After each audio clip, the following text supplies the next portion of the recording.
Tap the microphone there. We are live. I believe that we are. Um, can you check, Josie, if we are indeed live? I'll go check my Facebook to make sure it's not locking it like last time.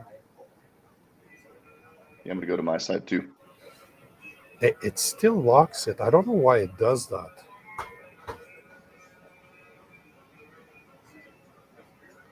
That's very annoying that it does that. Huh? Yeah, you didn't see me last time either, did you? Yeah, see, it's streaming on Instagram. You see it? You got it? Yeah, it seems it's on Yep. Instagram, and I see it on my Facebook, so We're here. it should be going everywhere. Your stuff should also if you entered some stuff on your side too, it should hmm be up and running as well. Yep. I think so. It is. We got it. Wow, we made it work. We're not that bad. Yeah, I know. I don't think I can change the name. It was meant for somebody else. That's kind of shitty, though. Oh man, It's Andrew Prata. Yeah, it's somebody else. It's not the right guy, and I can't change the name. It, yeah, that's all good. Either way, I'll have them all edited afterwards, and I'll change the name for what it should be. Great. So so let me give a little description from memory. You are so how do you pronounce your last name, by the way? Shoop? Everybody says Shoop, but it's Shoup. Wow, not even close. It's okay. I tried your name and butchered it. You butchered it yourself, right? They butchered it so much you just chopped it Yeah, off. And I just decided to cut it off. It's easier that way. So hold on, say that again. Shoop, right? Is that what you said? Shoup. No, So it's I'm like just I'm, shout with a P. I'm I was just on a podcast the other day and I said 7 times to the guy, Shoup, shout, Shoup. And he goes, shout. here we are with Matt Shoop. Yeah, of course he did. So author, hmm entrepreneur, chef, BJJ black belt. That's what Yeah. I remember from memory. How does Yeah. that sound? That sounds awesome. We had a great conversation in the car and I came across you on Podmatch Yeah, and that's thought what interesting, you're isn't doing it? was very unique and really cool. And it's great. Men need what you're doing. And I find myself with a lot of men in business having these same kind of conversations. So when I reached out and you hit me back up and we had that talk, we're like, let's do this. That was a week ago. Yeah, yeah. And I gotta say, I'm looking forward to going to Colorado. Yeah. Like Josie's been looking into it too, so it's gonna be fun. It's gonna be interesting. Colorado. We wanted to go to Colorado, so it kind of works out for the best. But yeah, it's it just needs the snow just needs to melt a tiny bit because I think it's still cold there right now, isn't it? So last weekend, all the snow we had from the winter melted it off. It was warm. And then they said, oh, it might flurry a little bit. And I pull out of the driveway Monday morning to like 6 inches of snow in the driveway. Nobody knew, nobody was prepared for it. It Yeah, literally shut everything down for a couple hours. that sounds like Canada, except we get Yeah. feet. Oh, we Uh-huh. might have a few. We might have a little bit of snow. Next thing you know, there's a foot of snow on the ground. Yeah, I don't miss it though. I gotta say, I do not miss Canada. I don't miss the snow whatsoever. Yeah, because you left Canada when? How long have you been here in the States traveling around? September. So we've been at it for 6.5 months. Cool. Yep, yep. And it's the further south we go, the cooler it is. It's like I did not expect. I don't want to say I did not expect this, but it's interesting how once we pass kind of Virginia, like across the U.S. west to east at the Virginia line, as hmm soon as we hit Virginia and below, people are super nice. People are absolutely great. Tennessee's the bomb. We I've absolutely heard that. loved. Yeah. Favorite Yeah. state up to now by far. Tennessee was great. Awesome. Love it. And you're where now? You're still in Arizona, right? Yeah, yeah. Right now I'm in. We're in Yuma, Arizona, right at the corner of California. So it smells a bit funky, but yeah, we're we're at the corner. We're at the border of California and Mexico. I love it. And you're going to be down there for a little bit and then you're heading up this way. So I'll see you in May, I believe. Yeah, that's the plan. Like mid May. Mid May is the Cool. plan to come up and we'll stay there a while. We don't know how long, but we don't have anything planned after this. We'll go back east at one point, but there's nothing up to now. All we know is that we're staying here until mid-May, and then we're heading to California. Love it. Love it. That's gonna be interesting. I'm looking forward to meeting you in the flesh, man. You're gonna punch me in the face, and then I'm gonna grapple you, right? We're gonna do a little Why? jujitsu, Yeah, I know little. you're a man hugger. Yeah, I get it. You like to You're a hug man men. puncher. I'm a man Yeah, hugger, and you're a yeah. man puncher. We'll see how that goes. I'd rather punch men than hug sweaty ones. I'm just saying. It But is, this, when I saw it from the outside, I go, that's a bunch of guys rolling around in pajamas, sweating on each other. That's kind of weird. It is a little cultish, maybe. You gotta get past it. Yeah, but it's a tight knit group. Made my life a lot better. But yeah, when you see it from the outside, it's interesting, lots of different ways. Hey, I can't hear you now. my chest is There still you go. going on with the microphone. Um, I think it was Anderson Silva and Vitor Belfort when they fought in the UFC. They were both wearing those very tight shorts. Hmm. And there's a guy, just to make fun of jiu-jitsu guys, he just censored the bottom, so it really looked like two naked guys grappling in So the they just cage. they blurred it out. Yeah, they They call that just blurred Brazilian the style in the shorts, little so underwear. Yeah, that's it called made it look grappling Brazilian style. it made it look very gay. Let's call a spade a spade. It was very gay. But I'm All a big right. fan of jiu-jitsu. I just like the no gi better than I do the gi, though. Hmm. I'm not the Well, biggest fan. it's taught me so much about just life and business and leadership. There's for me, my journey within that sport and that art and everything that I've gone through. It very much parallels a business journey, a leadership journey, just a journey of becoming a better person, a better man. And all those journeys start with a first step. And so many people don't step on the mats. The hardest belt to get is a white belt. Yep, The black belt, you just keep training. You get the white belt, you just keep training. I trained, 2 to 3 to 4 days a week. If I competed, it was more for 13 years and had ups and downs, ins and outs, and you just stick with it. But I remember that first class, I got an ass whooping. I was 220 pounds of ego, muscle, attitude, walk into this gym because I was proving myself to everybody, right? I had to prove myself of to the course, world because I needed that validation that I of never course. should have gotten. And Yep. I thought I walked into kickboxing, and they're like, "Oh, you just missed kickboxing." I said, "What are these guys rolling around doing over here? That's kind of weird." And they said, "Oh, that's jujitsu. You want to give it a try?" And it's my friend Noah. He's a good friend of mine. Noah, if you're watching this, you should message in here. And he said, "Hey, go roll with that little guy over there. Take it easy on him." And the kid I was 27. He was 15, buck Yeah, 20, buck 30. made And you I look said, silly. I said, "What do I do?" He goes, "Just grab him and put him on the ground and choke him." I'm like, "All right, cool. This will be quick and easy." And he humiliated me Yeah. over and over and over again, and I had no idea what was going on. I felt like I was drowning. it's um it's definitely interesting when you don't expect it. When the ego is still there, it's don't get Yeah. me wrong, it still sucks. Like it still sucks to be manhandled by another Hmm. man, but Yeah.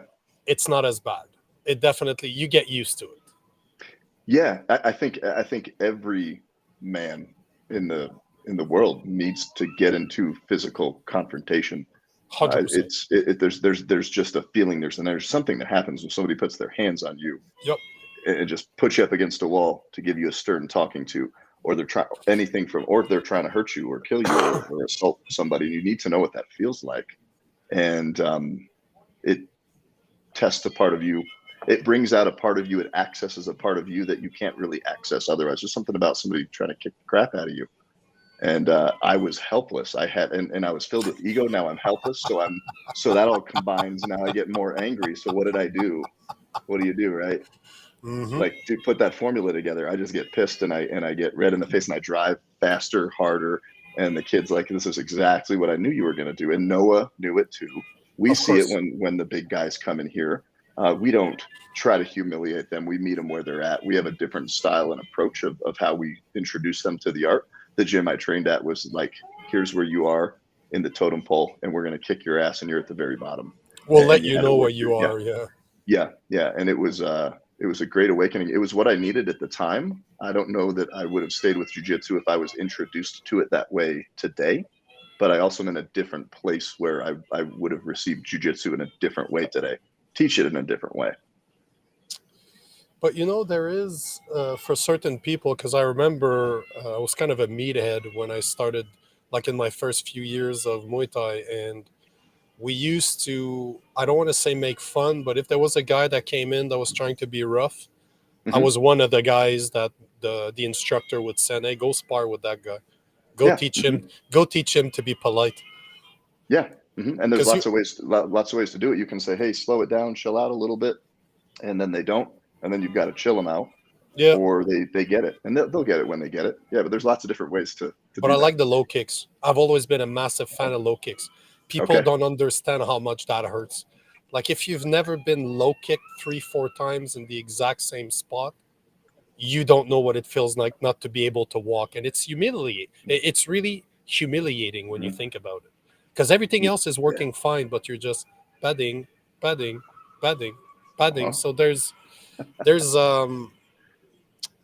you know that's a question I have for you. Do you Can you think of one person that stuck to martial art that really became an asshole, that became a bully, that became somebody that took advantage of the skills that they learned? Because I tried to think about it multiple times now, and I cannot think of one And person I've met over 20 years that's actually become worse for doing martial art. I've only met people that become yeah. better because of martial art. And yeah, I don't know for what your experience is, but can you think of somebody that became worse for it?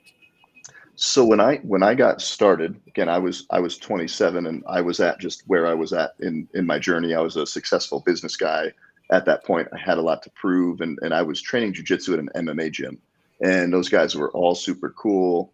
They were all great guys, but then I would catch stories of, they would learn their MMA, and then they would go out and they'd be out at the bars drinking, and they'd Mm, boom boom tune somebody up, and they're not like that today. I remember seeing that. I go, huh, that's not, I don't think that's what we're supposed to be doing. But I think anybody that's stuck with it, yeah, the people I run around with, no, they're all better people. And again, yeah, I was an asshole back then, man, personally, professionally. And I was so excited when that kid did that to me, to go do that to somebody else. And then I realized that that's like, now that's the last thing I want to do to somebody. I'm completely prepared to if I need to, but I don't want yeah. to fight anybody.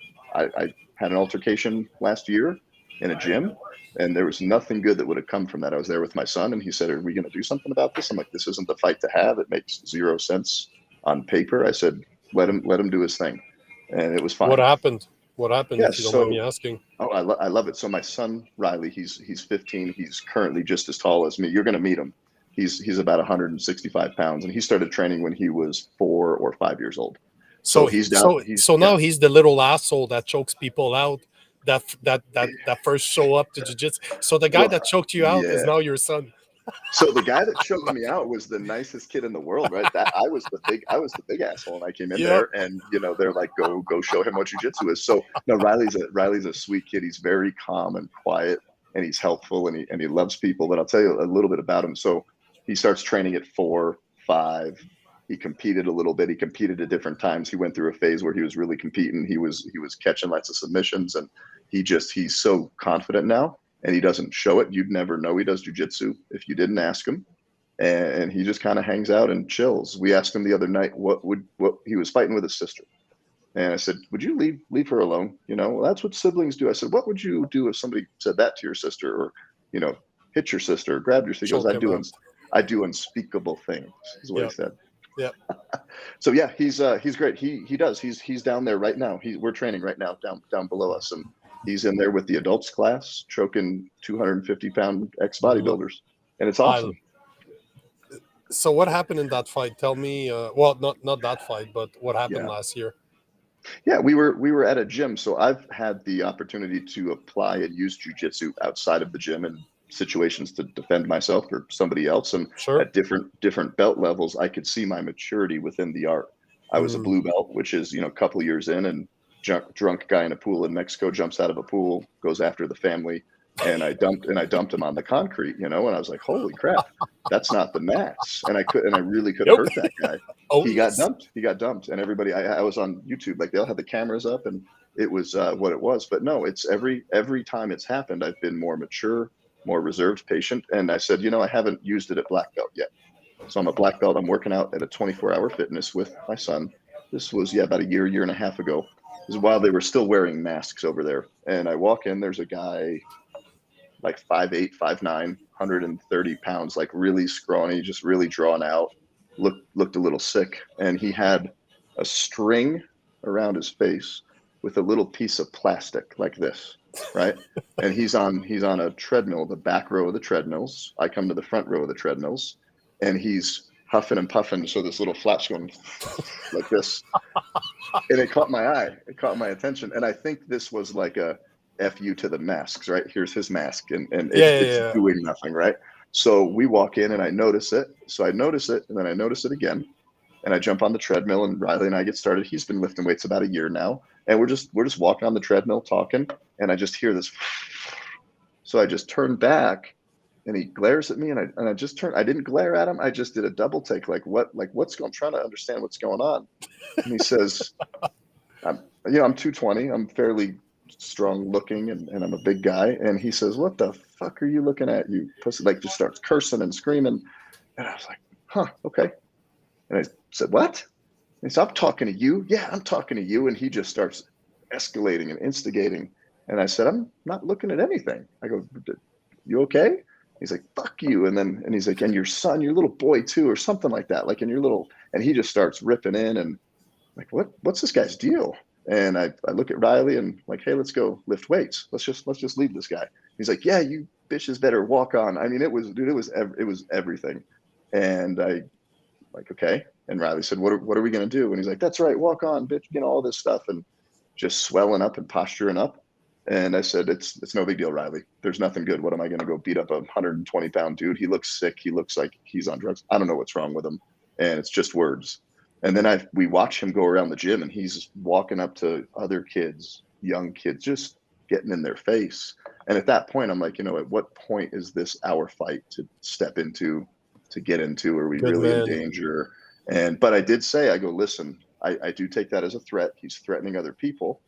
And I just determined, I said, Riley, hey, you square up, you put your lead arm out. That's about 3 feet. He does the same. That's 6. I'm going to give him 10 feet. And I just had this visual 10-foot perimeter. And if he came in my direction within that perimeter towards me, I would have just put him down. And that was what I had determined. I said, to me, that is now a threat entering my space, threatening me and my son. Yep. And Yep. I'm not going to talk to the guy. And I watched him do his thing. We kept an eye on it. Then we walked out, and I said, hey, you guys might want to go check on this guy over here. And they go, yeah, he's here doing this all the time. They kicked him out. And it was like, that was the best fight I never got in, because nothing good what would that have shown my son? I do have a question for you though, because I Mm-hmm. have been in a few fights outside of a ring, and it's always in a situation where somebody touches me. Like if you put your hands on me, Mm-hmm. I'll do anything I can to Mm-hmm. avoid it. I'll Mm-hmm. say whatever you need to hear in order to for Yeah. me to simply walk away. But if you put your hands on me, they're mine, and I'll break them. I'll break your hand, and I'll Mm-hmm. break your face at the same time. Yeah. Yeah. The only When the hands, it gets different at that point. Yeah, you put hands on me or somebody else, you're a threat. I'm responding to that quickly and swiftly, and you're no, gonna be yeah, sorry yeah, that you did. Yeah. we're gonna, and I tend to leave marks between you and I. I like Yeah. elbows, and I'll leave Okay. marks. I'll leave you scars to make sure you remember me. You remember the mistake that you made.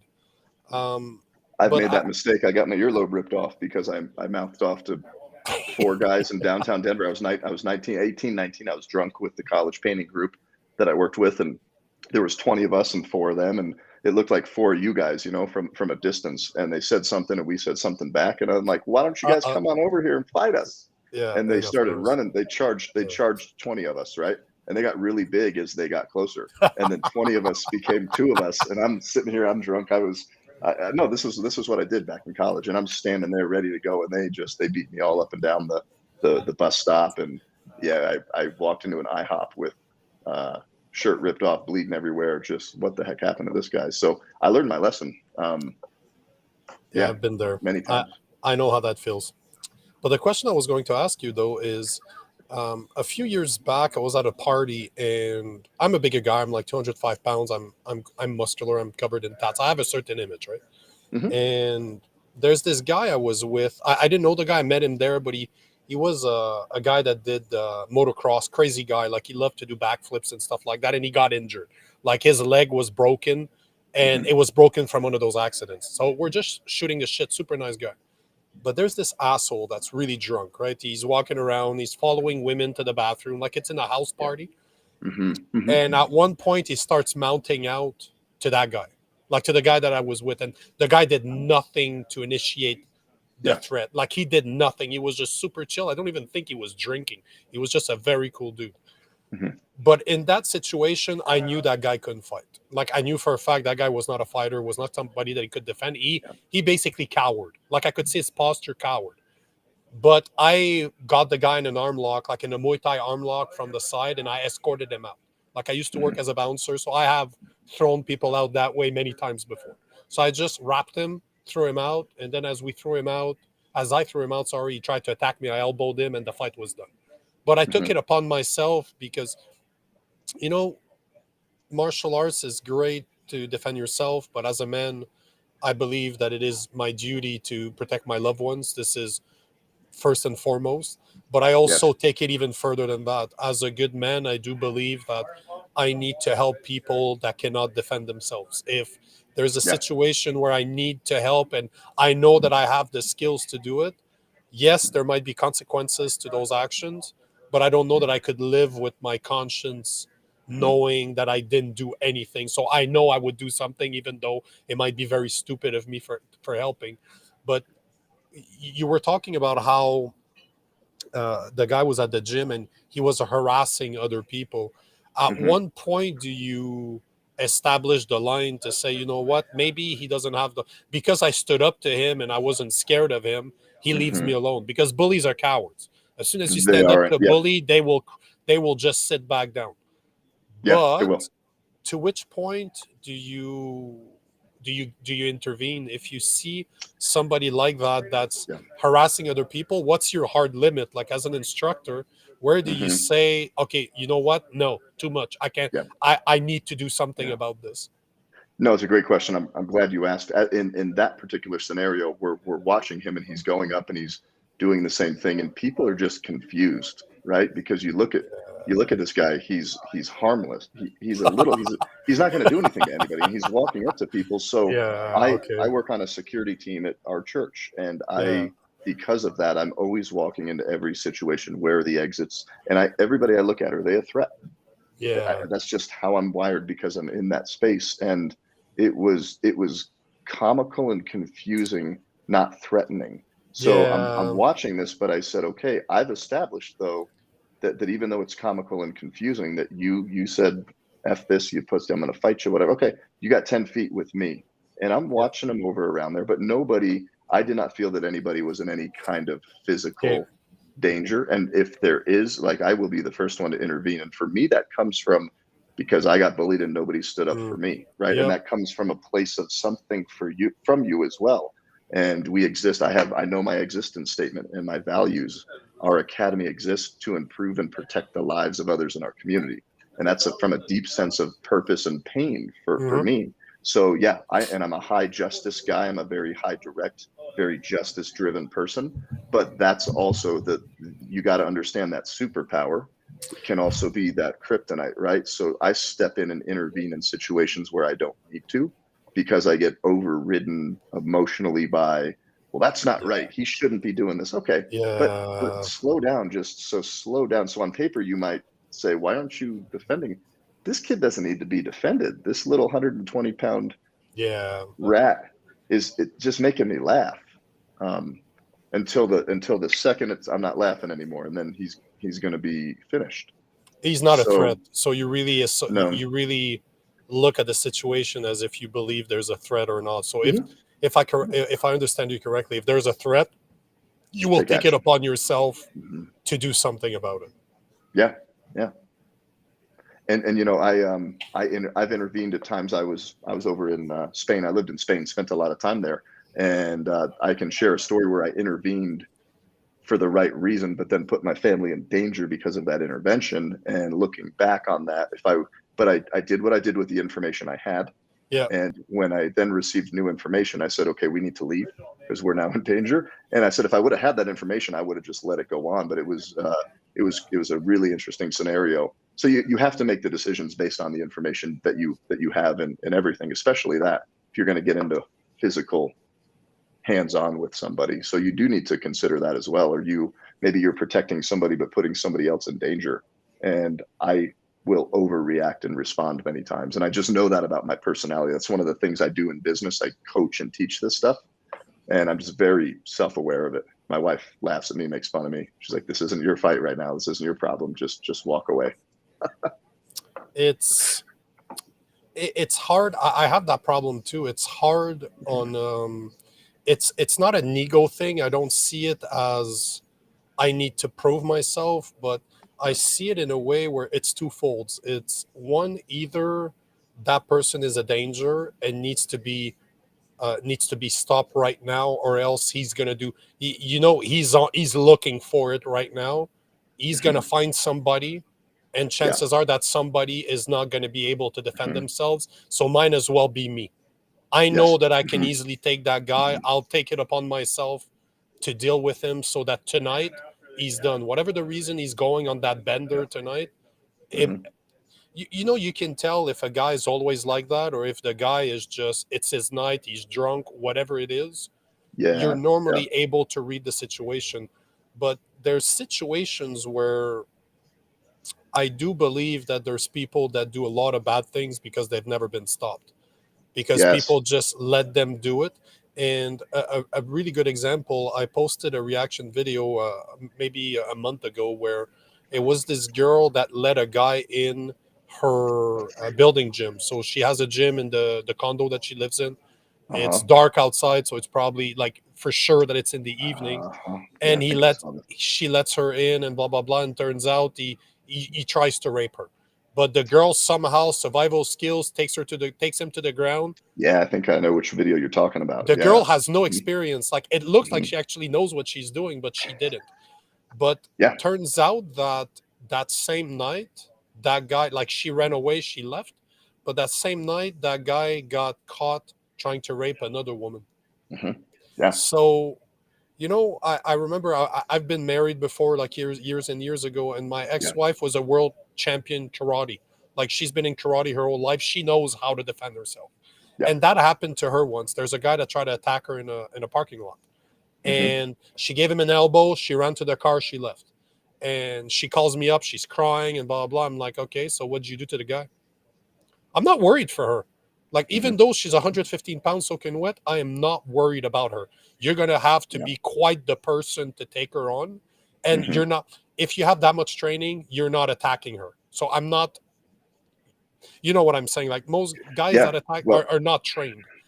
well, But and it's interesting, and but the key, if you research, I work with a lot of law enforcement, and they come yep, in here and they speak to the kids, the adults, and everybody at the appropriate age level. But the bully, the attacker, the rapist. The first time I said this to a class, their eyes got wide. I said, "Hey, you're all good, moral, upstanding citizens. We're going to talk about self-defense." And I think a lot of self-defense seminars are bullshit because they say, "What do you do if the guy, has you behind the alley in the parking lot and he's choking you?" How'd you even get there? Weren't you paying attention? What did you yeah. do leading up to that? And I say to the Stop blaming the class, victim, Matt. Stop blaming. Stop being a victim blamer. no, no. What I'm I'm what I'm messing. saying, I'm messing. I know. I'm No, messing with you. I Fuck. I gotta get your humor down, man. You Yeah. did that to me on the phone. Yeah. That's Imagine just that what I say is sarcastic 90% of the time. all right. You're just full of That's your crap all best the bet. time. But I say to these guys and these gals, I said, okay, if you're going to attack, rape, kill this person, how would you do it? And they're like, what? I would never do that. I said, Exactly. I know, but you can't think like a person that can do that. So let's think like them. So if you can place yourself like a good, moral, grounded person isn't thinking about doing that on a daily basis, so they're not aware of it. So when they can put themselves into that space, what is the profile of a person like that? They're going to look for the easy target that's Yep. distracted. I say this to kids: don't be an easy target. I was an easy target growing up. If you stand in a good base with your hands up and open without fists and a smile, and you're engaging and you know they're there, and you create boundaries, physical, psychologically.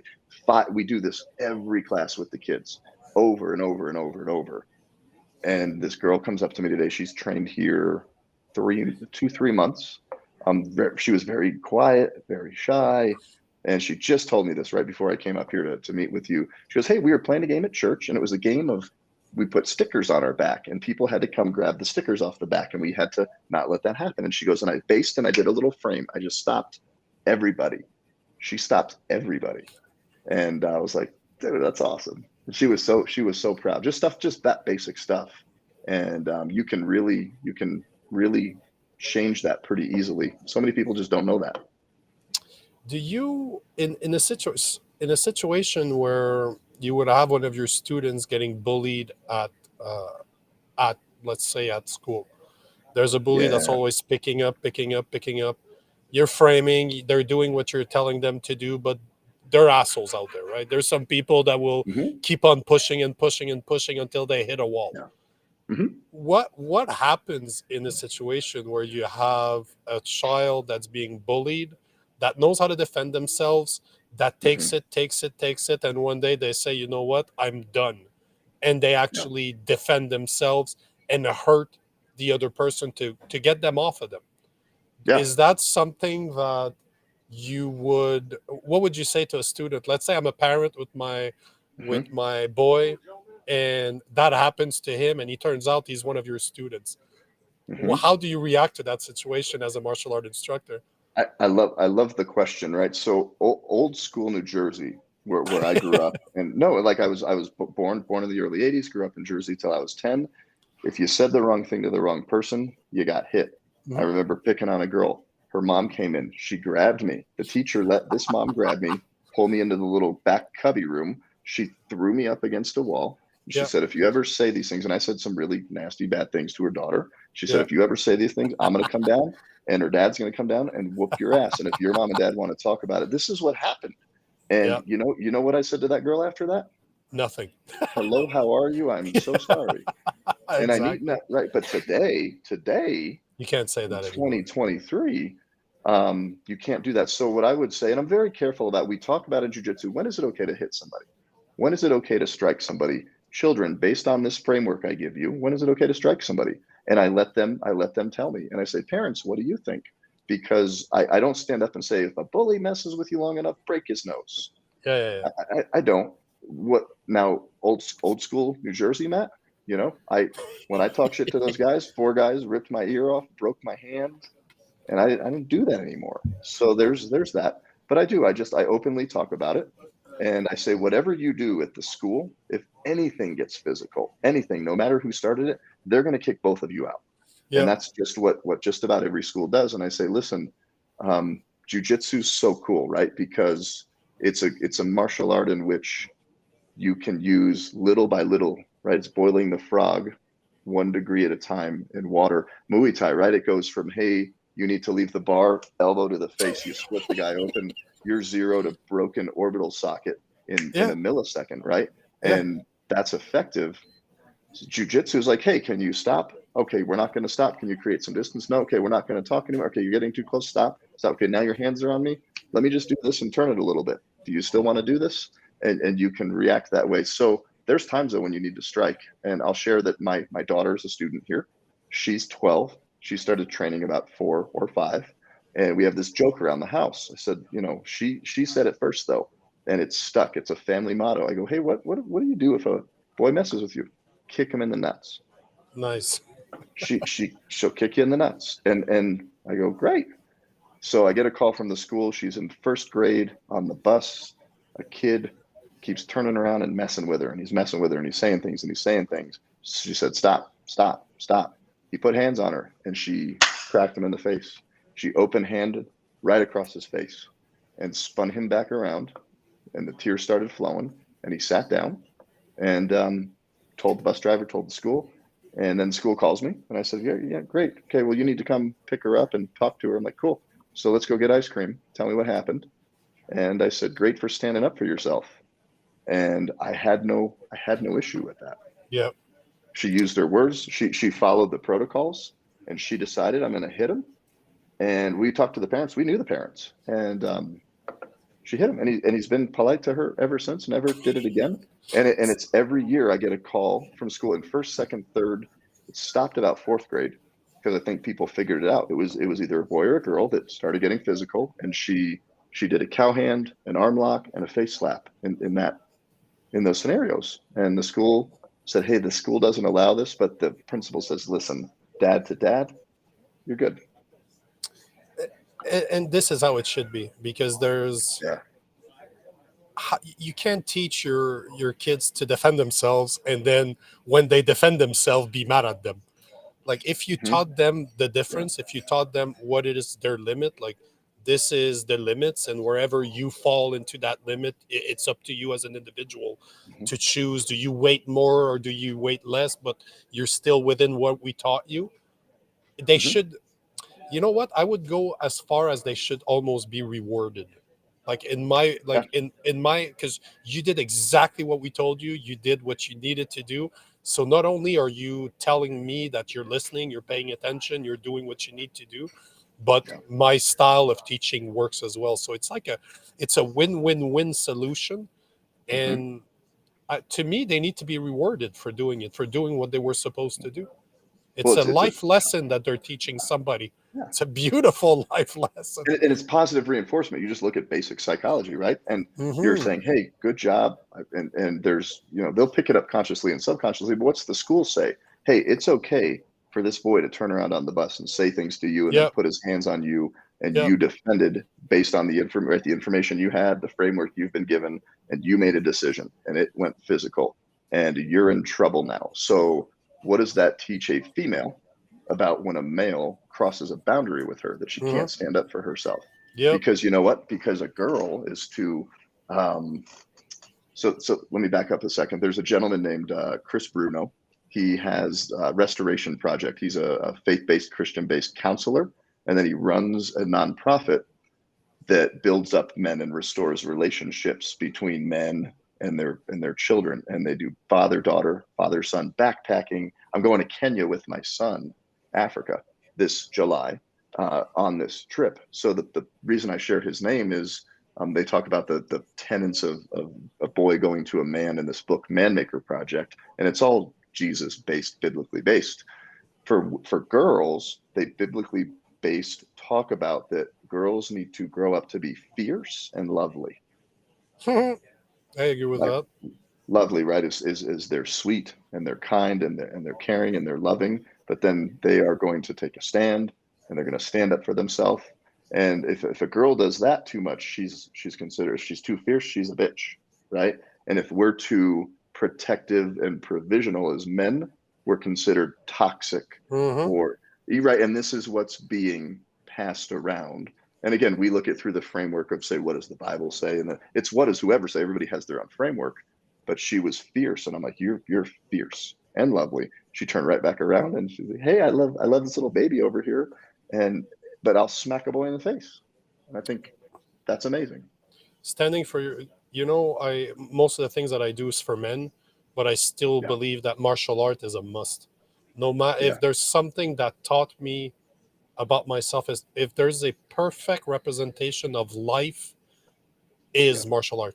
Everything that I've learned through the 20 years of martial arts that I've done, from starting to stepping into a ring to winning a belt to coaching people, like it's a 360 basically. Like when you start teaching, you go back to the beginning, because all everything that you know is being tested. If you can't explain something to a 5-year-old, you don't know what the fuck you're talking about, right? And it's really interesting because I blew my back out about midway through my jujitsu journey. Had to get a back surgery, and I was competing a lot, and I was never at any high level championship level. I went to local tournaments, a couple tournaments in Spain, and did my thing. And it was cool. It was cool to test myself, but I blow the back out. The surgeon says you're never going to do jujitsu again, period. This is right around brown belt level. And then I go, I'm going to really lean into teaching. And teaching, I go, man, I'm going to lose my skills. And I'm obviously not physically doing it, but teaching teaches Oh you hell so no. much. Oh yeah. Yeah, you got to. you got to grab a kid. So, I have a child development degree is one of the things I studied at school. So I understand and I love kids. And it's like, you got to wrangle this kid and his energy and everything going on, and then try to teach him technically a cross choke or a rear naked choke at that level. Yeah. If you can teach children or just anybody, Yeah. it's you learn it in a different way. And I'm doing more teaching than training right now. And I love it. It's amazing to me. Whoever you are, men or women, it's a must. It is a must. But I say that all the time. You know, this is something that people, especially women, don't like to hear. But during my teen years, I didn't. My father left, so I didn't have a father figure, and I've done a lot of stupid things from 14 to 21 because I didn't have a father figure, somebody to teach me the rope, what it meant to become a man. Yeah. And I say this all the time that a single mother cannot teach a boy how to become a man. In the same Hmm. way as me as a man, I cannot teach a little girl to become a woman. I can show Yeah. her what a man is. I can show her what respect is, what she should expect from men. This But is how it a man would should be treat you. I can only show you how exactly, a man can yeah. treat you. Correct. But it Yeah. is my responsibility if I'm a single parent to find strong women or women that Mhm. I see value, like that we have shared values, so that my daughter could be molded to those women. Like she could have somebody to look up to. So I say this to single mothers all the time, and I've had quite a few that approach me, and they always ask me the same question. They're like, you know what you're saying is shocking. Like I did not expect. I never heard it that way. But you know what? Your explanation makes sense. I get it. I understand what you're saying. Yeah. Yeah. But as a woman that doesn't have any strong men around her, where do I go to find strong men for my boy? And my answer is Yeah. always the same: martial art school. Yes. Every That's a great time, place to start. you'll find And one, I'm no and I'm doubt about it. taking a mental inventory right now of our students, our children that are here. And there's children here that don't have one parent, both parents, but Yep, definitely the children without dads. And I see how they not cling to, and that that's a bad thing, but how they are learning from. They're watching what I'm doing. They're watching what our other yep, professors and instructors are doing. And I've had some moms, right, that are single moms say, "Hey, I'm here for this," and they yep. and they know that and they say that, and then Beautiful. some don't, and we don't talk about it. I don't make that statement, but you can just see it when they come up and they hug you. Hey, what's up, Professor Matt? And it's a cool thing. I wish I would have had that growing up. I wouldn't trade my story or anything that I've gone Yeah, through, but I look at it, I go, if I have the tools that these kids have now at 6, 7, 8. I remember when I snapped and finally stood up for myself. I was in third grade, and I'm hiding behind a wooden playset on the playground in New Jersey, and fifth graders are throwing rocks at this thing. You have the little step up logs, and then there's a little, pirate ship play castle thing, and I'm just down here cowering, and I'm scared to death. I have been getting my ass kicked by the same girl on the playground since first grade. She'd every day slap in the face and spit on me.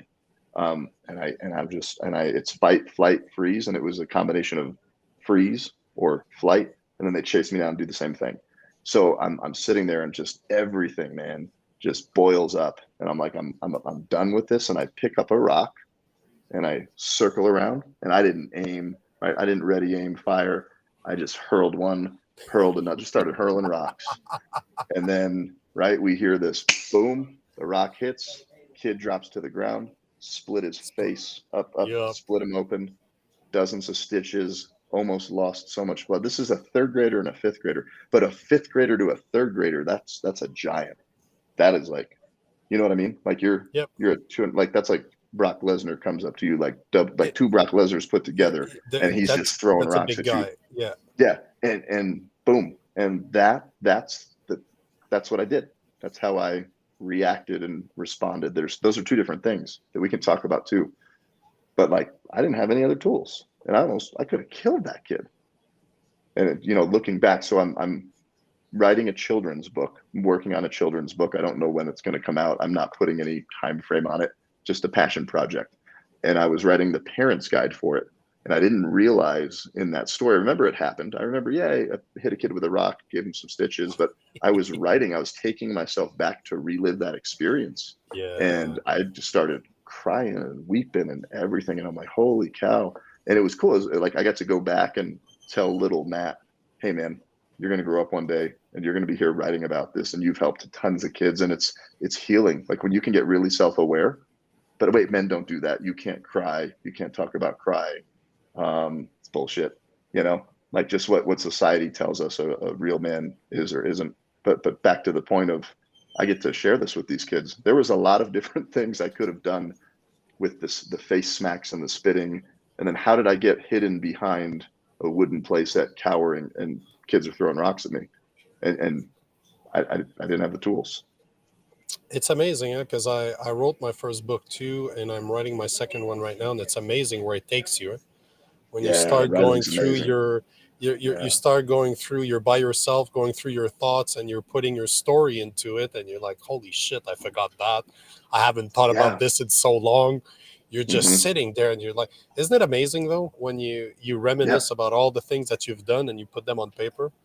The journey You is know what? something, yeah. Yeah. Does this happen with you? So I started sharing my faith story a lot more recently, and it every time you go back and remember the story or retell the story, you'll remember little parts of it that you just didn't remember then, and they come back and things start coming full circle. And writing really helps with that, Yep. and it allows you to tap in because you need to hook your reader. They need to emotionally connect, logically connect. And as I share these stories, I go, oh man, that was really impactful. And if I wasn't writing, if I wasn't an author, I wouldn't. Being an author makes me a better man. It's helped me explore my story and be real with it. So I'd encourage everybody just to go start writing. It's to me it's really healing. Like it Hmm. heals my soul. Yeah, Like I've yeah, been so busy recently with managing some employees and starting new businesses that uh, I hadn't really written. Like I'll write posts, I'll write blogs all the time, but it's not the same. This yeah, is just a short form. yeah, But this morning, all last week, I felt meh. Like all this week, sorry, I felt meh. I'm just like, hmm, yeah, what's going on? You know, you feel. I know myself enough to know that something was wrong, yeah, and I'm just like, man, I haven't written in a while. Maybe I should do that. So this morning, I spent 3 4 hours just going through where I was at in my book, like just rereading it and like, hmm, okay, yeah, yeah, that this is where I'm at. yeah, Right away, it's like it just everything starts making sense again. It's I was telling that to Josie this morning that I think that for the rest of my life I will be writing. yeah, Some books might take me 2 years to write. Maybe I'm only going to write a few hours a week instead of hmm, a few hours a day. But yeah. I will always be writing something for the rest of my life. I don't think I'll ever be able to stop. And there's a power. I think one of the most valuable things that men can do is explore their story, right? And I've gone through therapy, counseling. That's a great thing too. And it's all these layers, right, of experiences that give you beliefs and viewpoints of the world and sabotaging programs and things that help you, things that don't, right? And just every time you peel a little layer back. And I remember when I first got into coaching, I said, "Can't you just cut the onion open and just get to the thing?" He's like, "You're not ready for that. I'm not, if that thing gets cut open, it's gonna be bad." Because this guy knew what I was dealing with back in 12, 15 years ago. Yeah. And writing and being able to explore your story and tell your story and like circle around it from 30,000 feet over under lots of different ways because we can't see what we can't see. I can tell you all about you. Like I can psychoanalyze you or whatever it is, right? But I can't see the same thing that I'm dealing with, but you can see it right back. So I wrote this one, Painted Baby, connect with clients through brave and vulnerable storytelling, and it just talks about how and why storytelling is important and how you need to own your story and change your story and be vulnerable with the moments where you've made mistakes, and that's where the lessons are. We take it for granted, but most people don't realize that the actual printing press was not invented until the 15th century, like 1420 something. And of course, it was the Bible that was mass printed book. But prior to that, all the stories or most of the stories were passed down from father to son, mother to daughter. That Yep. became the folklore, that became the fable. All the fables that you read. Have you ever reread the fables you were told as a kid, as a grown man? No. Mm-mm. You should. Okay. My favorite one is I'm French, so it's called Le Petit Prince, the Little Prince. I don't know if you know Uh-huh. that one, but No.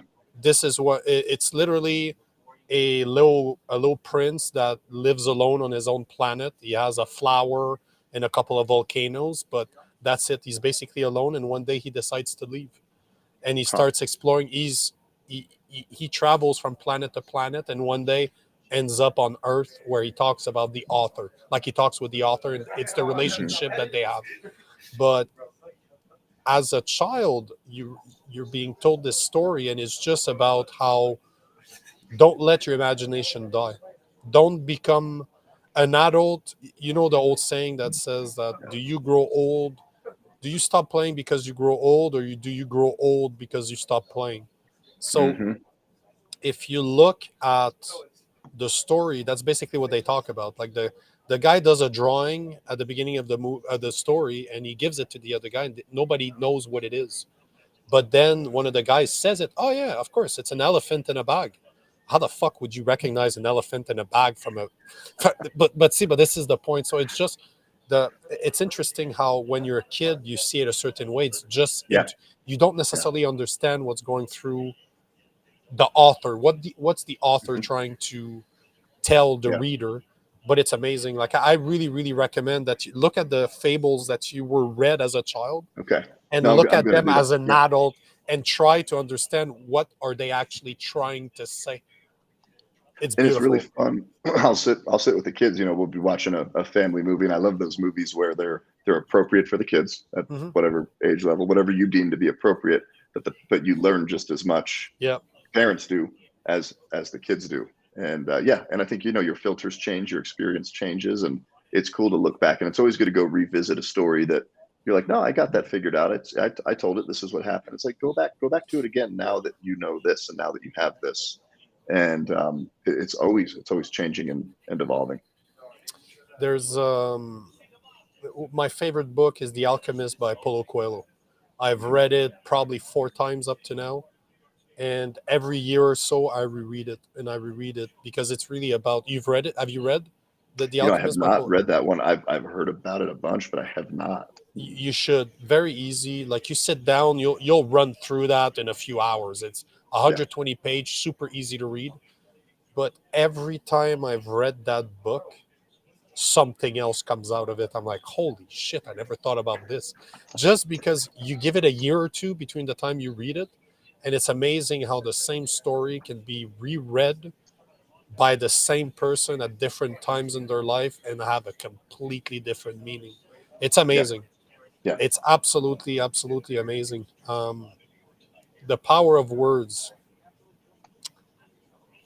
not taught enough anymore.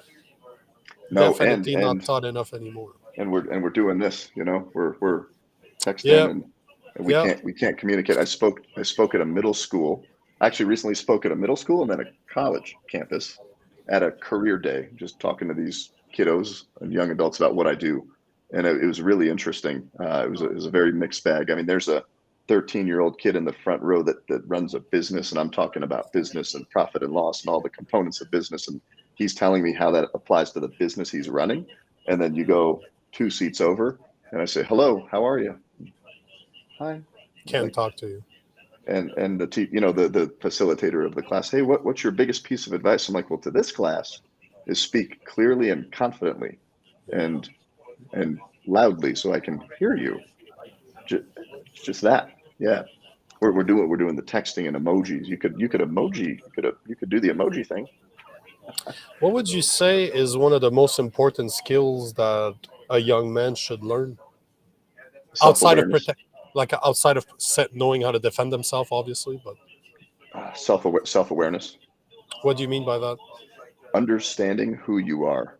and Hmm. and as males, right, our brains develop, our capacity to understand certain things grows over time. But just understanding, hey, I'm 15, right? and I get angry at stuff. Well, why do I get angry? I don't know. I'm just angry. Whatever. Stop bothering me. And then you get more angry. Why are you angry? Just be like giving a framework to somebody to say, hey, what happened? What's a memorable memory that you have that really impacted you or it hit you real emotionally, and let's unpack that.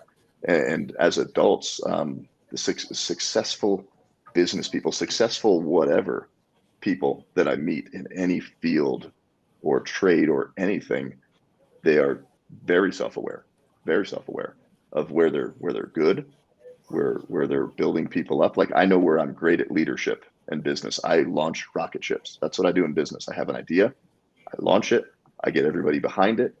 I put in the energy. I have to do the marketing and the sales because I have to know it works. I have to know Yep. that I can then pass that to somebody. And then I say, all right, here's the rocket ship. It's going, it's taking off. And I go, ooh, there's another rocket ship to go launch. And I have 6 companies. And what happens with all the companies is I build the teams around it and they run without me, Yeah. but they currently don't grow without me because I am awful at, and I know this, I'm so self-awareness, I'm sharing this because I'm very self-aware of where I suck at business. And it's a Mm. repeating pattern that's happened in every business. And I finally got so fed up with it. I said, I'm making more money because I'm growing more businesses, but nobody else has this opportunity to 2, 3, 4 times their earnings, their everything, because I've left no process, procedure, protocol, or framework for you to make decisions in. So I'm very self-aware of that, and then I'm going to come back and fix it. And then I meet some people. They're like, "Why does my business suck? What's wrong with these people?" I go, "Well, I don't know. Have you thought that it could be you? What do you mean? Huh? What? Just no clue." Yeah, so I get so you are you a big fan of introspection, or you're a big fan of meditation, or you're a big fan of spending time alone? Yeah, I'm a natural extrovert, so being alone and being quiet isn't what I lean to. I'm energized by being around Yep. people. Yep. I'm a high D, high I, very visionary, very limbic. I love people. Emily's an introvert, so she's like, Matt, you got to get rid of the people. So, but I do. I was sitting real quietly this morning because I needed it, and it was very peaceful, and I'm sitting there and I'm praying and I'm just thinking and I'm planning, and then it's like, okay, this is great. Now I need to go serve and be with people. And but no, getting time to yourself. We live in a busy world. I'm reading the book I started, The Ruthless Elimination of Hurry. Have you heard of this book? No. I'm like 5 pages into the intro, and I was like, wow, this is going to be a great book. It just talks about how we're in this culture of hurry and busy Distraction. and distraction, and we're tied because we need that dopamine fix and Yep. we need that Absolutely. validation, and it's just being plugged in. And this guy grew a massive mega church and painted a picture of what that was going to look like if life kept going that way, and it was really bad things, and he decided to do something about it. And that was a very, very impactful book that I started, and I was digging that.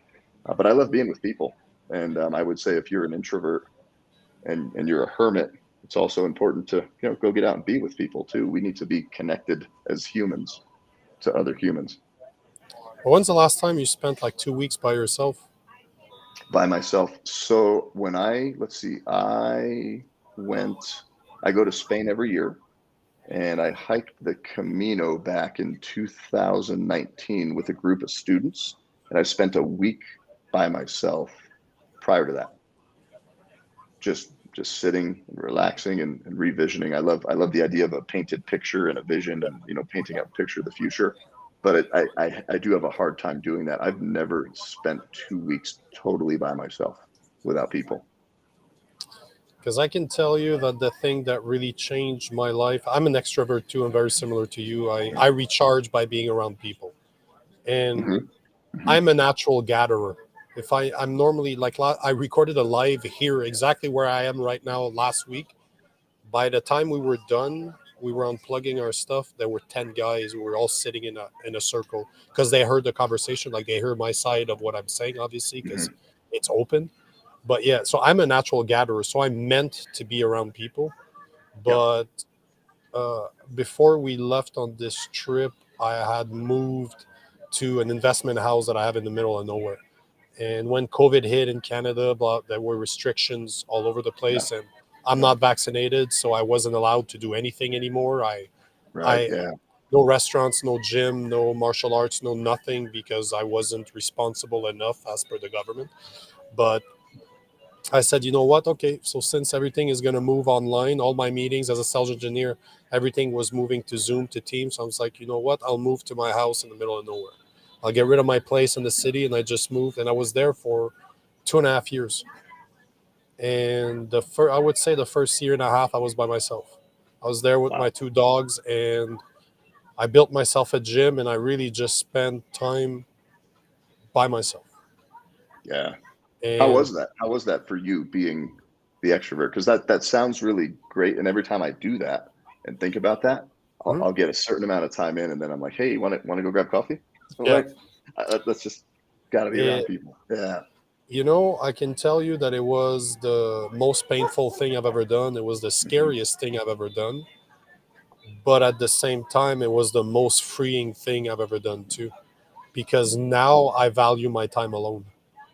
I went from not Yeah. spending time alone ever to always being distracted, to always filling up my schedule to a point where I was always busy doing something, to Hmm. a point now that I will, and this might sound bad, but I will ask my girlfriend to leave me alone. I Hmm. need a few Yeah. days alone, and I just need to be by myself. I don't want to be around people. I just need to be by myself, because Yeah. I get the feel.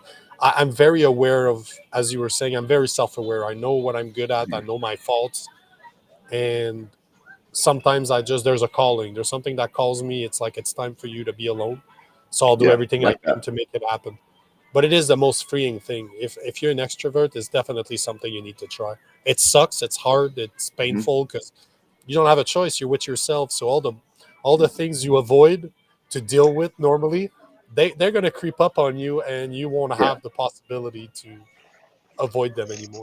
And did you experience, and I think this is how it plays out for me, because I love being around people, and there's always a conversation going with somebody or within my own head, and that just forces you to turn everything off. There's nobody to talk to hang out with, to Yeah. do anything. It's you and you, and that extroversion and that needing to be full schedule, going all the time, gives you no space or place or opportunity to really dig into your soul, really dig into the stuff that's going on, and you're just layering all this distraction, and it's a protection mechanism, right? Mhm. Because what did you Yep. find? What did you find in that? You probably came out of that with some really big realizations and ahas and I can tell you that I realized that I was a massive asshole. mhm. Yeah, you This are. is, Yeah. but this is probably, but truthfully, that's probably the number one thing that came out of it is that I've made a lot of mistakes. I had some failures, a lot of mistakes. I've been an asshole. What I've learned is that I'm an angry person. If Yeah. as there's this illusion that people have, because I've been meditating for 10 years now, and it's a regular practice. It's something I do every day, and I do a lot of. I'm a big fan of NLP. I do a lot of self Yeah. Yeah. hypnosis. I'm a big fan of visualization, and there's this misconception that people believe that you can really change who you are. I don't think you can change who you are. You can evolve, learn to Hmm. live with the type of person that you are, and start making daily decision out of awareness to say, I'm an angry person, so I Hmm. don't go to certain places because I know that it's Hmm. very hard for me to control myself, and though I can, but it's Yeah. not worth the hassle. Like, I don't go to bars Yeah. anymore where people, I like cigar lounges, because most people in cigar lounges are there to they're there with buddies, they smoke a Hmm. cigar, they have a drink or two, and they just relax. Out of all the Yeah. places I've ever been, I've never had an altercation in a lounge, like in a cigar bar. Yeah. But yet, I will avoid bars like plague, just because I don't Oh, really yeah. drink anymore. Like, Yeah. I don't think I've had a touch of alcohol in 3 or 4 months now, but I do that. Yeah. But it's I avoid those places because I know somebody. I'm not big enough that people are scared right away. I'm just big enough that people think they can take me. Yeah. Yeah. So I You avoid know, those places just not to get into, just because it's when not you were in worth that, it, knowing that's that I'm an angry person. knowing Hmm. that if you test me, you'll find me. It is a daily battle that I have with myself to say, Nick, chill, relax, it's Yeah. okay. It Yeah. is really, I always have that little demon on my shoulder saying, oh yeah, but Mhm. that guy deserves it. He's an asshole. He Oh deserves yeah. it. Yeah. That guy Very, deserves it. very That guy similar. deserves it. Hmm. Yeah. But see, and this is one thing, I don't know if that's something that you're faced with, but this is something I came to realize, but we don't talk about this enough to say that it is a struggle. Like no matter the faults that you see in yourself right now, chances are they're not going to go away. Developing, I'm a big proponent of temperance, but I do lose my temper very easily. So Hmm. it is a challenge for me that I will deal with for the rest of my life, to know that it's a daily decision out of awareness to say I need to be better. I always need to remind myself, relax, it's okay, it's not worth it. You won't Yeah. see it. The average person will not see what goes on in my head in a Oh yeah. situation. I look very calm and controlled, but in my head, I'm doing everything I can not to kill you right there, not to just I've had completely. those days. Yeah, I mean, because of what I came out of, I when I started my business and launched and grew the business, and that's the business success story, right? That I speak about. I grew that out of pure anger, and I was running betrayal programs, and I got fired from a bank, and this guy threw me out of the bank and was super nasty to me. He said, "Put all your shit in a box and get out. You should go back to being a dirty little painter." And he cinches up his tie, and I'm like, you know what? Screw you. I'm gonna go become a millionaire. And literally all of the business building I did was just to prove something. I was pissed. I was Out of angry. And anger. you worked for me and you shut your mouth and do your job or I'll fire you. And yeah, I was angry. And I would say I do leadership language, profiling, behavior profiling. Sure. I'm very experienced with DISC, right? And there's four core emotions. It's mad, glad, sad, scared. And I'm a high D. I run from that anger emotion. So I always have it. That's my default. Something happens, there's a problem. I'm gonna address it. I'm gonna smash it, hit it with a hammer. I'm gonna be fast to act, to speak, to do Yeah. everything.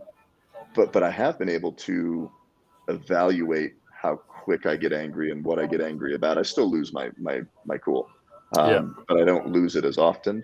And I have that constant battle. And then sometimes just something little, I fly off the handle. The Just lose reaction it. is totally disproportionate to the Yeah. situation. But then sometimes like that guy at the gym we talked about, if that would have been 6 months prior, six Yeah. months prior, I would have talked to him a little bit more. A year prior, a little bit more, 2 years prior, probably would have choked him unconscious. Yeah. So So I've it is a progressed. struggle, huh? But it is It, a it daily is, struggle, isn't it? yeah. But I'm better every day. But I'm better. So what you have to look at is does anger and you being self-aware that you're angry or whoever's listening, watching, whatever that is for them and you, does it serve you or sabotage you? Does it make you better and the people around you better? Or does it short circuit and prevent you from going where you're called to go? So for me, anger was preventing me certain types of anger in certain Yeah. situations, but it's a great driver. I mean, I built a multi-million dollar company just pissed off all the time. But I didn't build anybody up. I was scary to work for. I was a complete prick of a boss, of a Yeah. leader. I climbed $1 million mountain. I stood there all by myself. And that's not what business is about. It's about pouring into people and building people up. Mm. And I came back down that mountain and really had to deal with that, really had to go back and face those struggles and challenges and demons, whatever they're called, and just say, hey, like, hey, did you know you're a dick? Like, do Hmm. you know you're a dick? Because Oh, I know I am. I'm a Yeah. complete dick. I know that. And I didn't want to admit that for a long time. And it took a bigger, stronger, more dominant person in a coaching situation, NLP coach.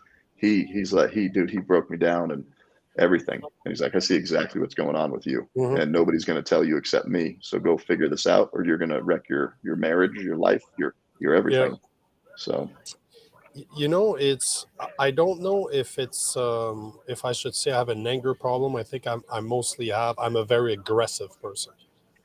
yeah, But yeah, if I take it for what it is, if I can control my most of my reaction most of the time, it's an advantage for me to be aggressive.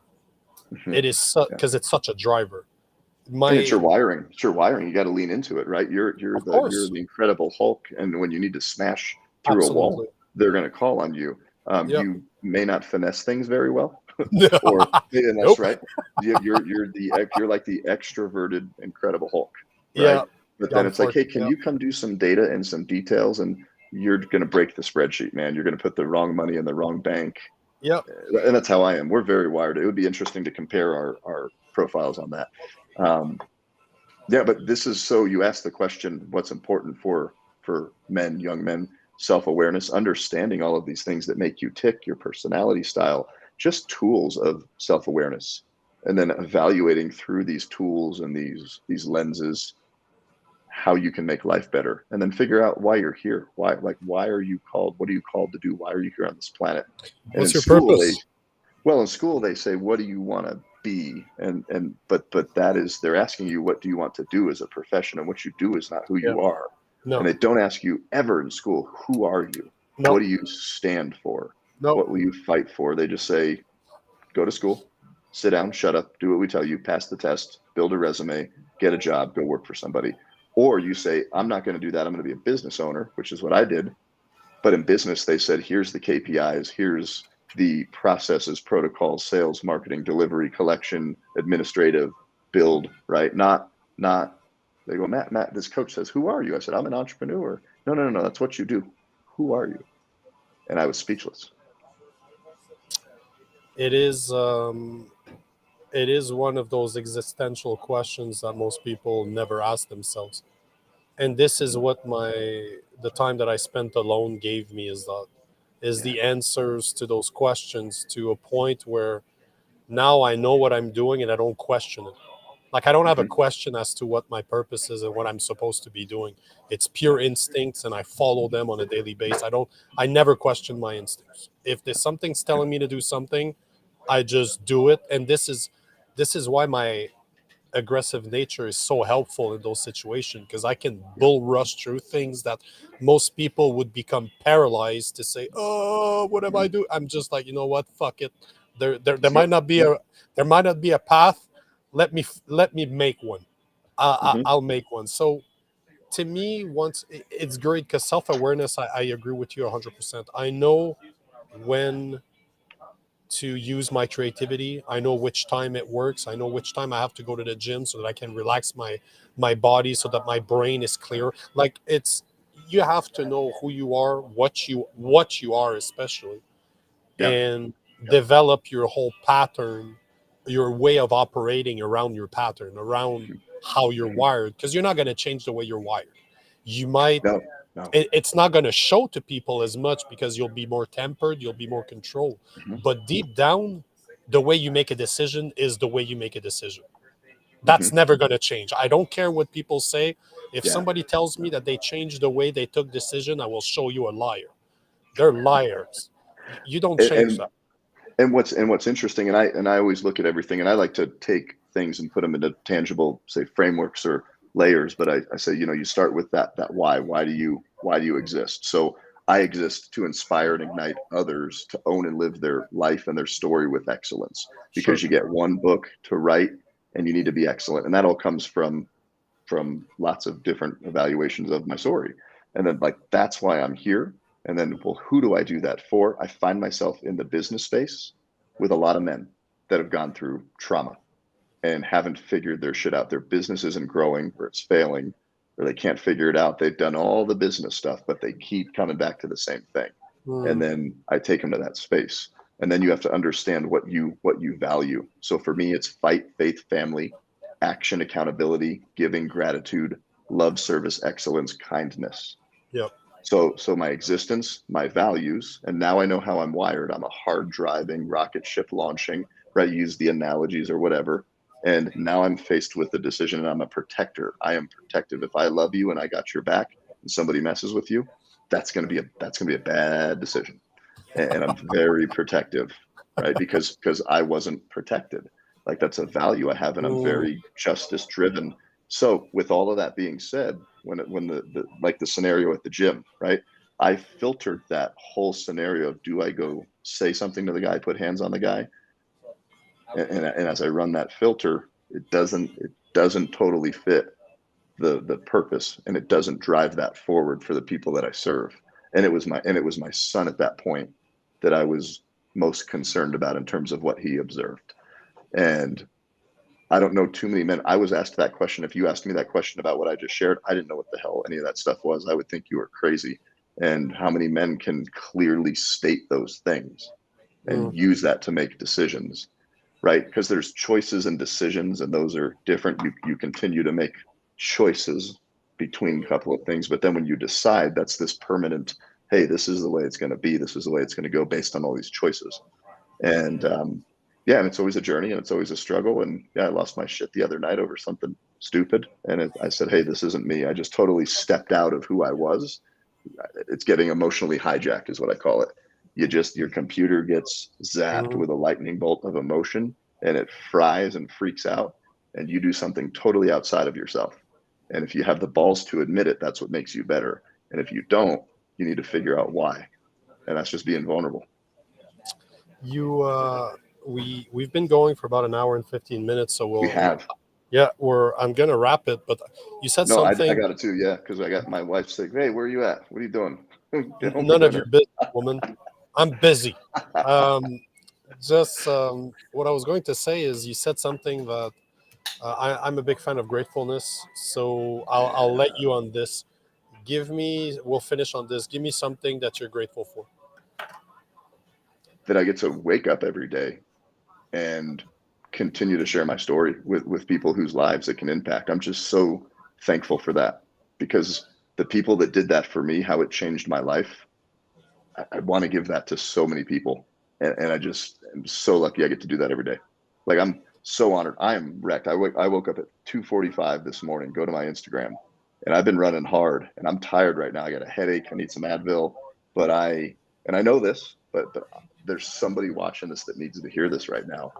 And it's so in my purpose. I'm so thankful for it. So thank you, man. I'm grateful for you that I found you and you responded to the email the way you did, and that we chatted, and I found out what an ass you are, and wanted to come hang out with you. Oh You're man, such a jerk, man. we're You gonna get to know sarcastic each jerk. other better. That's for sure. Yeah, we are. I'm excited to have you in the studio here. I'm sitting at it. We're putting it together, so it's a you want to see it? Go for it. Yeah. As long as your So wife is not bothering you too much. no, I'm at the office now, so we're gonna have a conversation table style set up, and Nice. yeah, it's gonna be super nice. Looking forward to it, man. Thanks Well, be for good. yeah, thanks for taking the time, and yeah, continue doing what you're doing, man. You too. Proud of you, Yeah, man. man. Keep it up. Yeah, man. Bye. See you in a few. Yeah, Bye. man.